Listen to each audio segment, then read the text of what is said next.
Dear students, we are going to see the first module, Computer Fundamentals of Digital Logic and Computer Architecture. So from this, the first topic is Introduction to Numbering System, which covers the different numbering systems. We have four numbering systems for in our syllabus. First one is the decimal numbering system.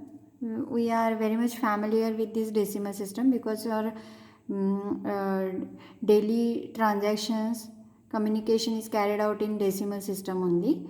So decimal is supporting 0 to 9 digits which are total 10. That's why the name is given as decimal. They represent 10. Now which is this number?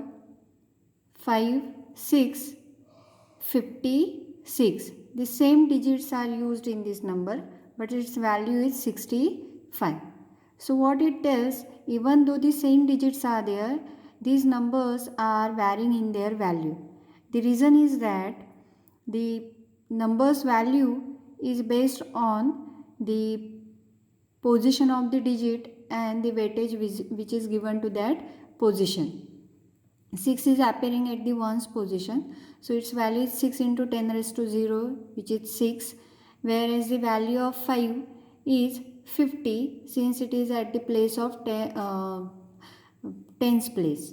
Okay, so 5 into 10 raised to 1 plus 6 into 10 raised to 0 is 56. So no matter at which time we are seeing this number or where we are seeing this number, irrespective of any geographical constraint, this value of number is going to remain same because of this standardization of determining value of the number. Then the way of in order to identify the decimal nature of this number, we have to use the base or radix. So 56 base to the 10, this is the way of writing this number. Second numbering system is the octal. 0 to 7, these digits are supported by a octal numbering system. So total number of digits are 8. That's why the name is given as a octal to this numbering system. Okay. Now valid digits can be used to form a number, and obviously we have to represent its radix in order to identify the numbering system. Since 57, 5 and 7, these digits are supported by decimal even. So 57 from decimal numbering system or this 57 is from octal numbering system. In order to identify this, the base is very much necessary. Next one is the binary. So bi stands for 2.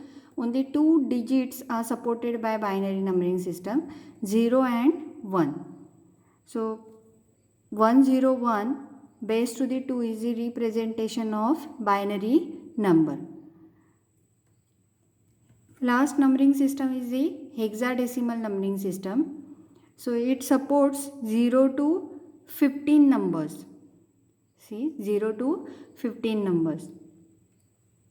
Now in order to have the simplicity in handling the numbers which are 2 digits, certain characters are assigned to these 2 digit numbers. 10 has got A, 11 has got B, 12 has got C, 13 has got D, 14 has got E, and 15 has got F character.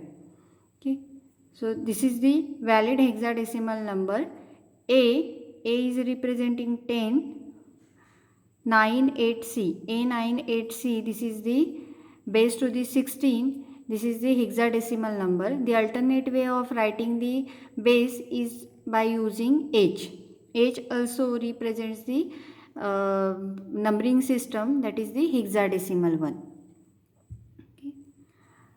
So this is all about the different numbering systems we are going to study in detail. Now as we have way to convert rupees in dollar or vice versa, so this concept you can relate with our numbering system. So as there is standard procedure to convert rupees in dollar or in any other currency, this fact is making possible to us to transact globally. Like that, there are methods which make possible to convert the number from one numbering system to the another. Since there is a relationship there is a relationship among number of numbering systems. So what is that relationship? How to use that relationship to convert the number from one numbering system to the another, that we are going to see with the further video. Thank you.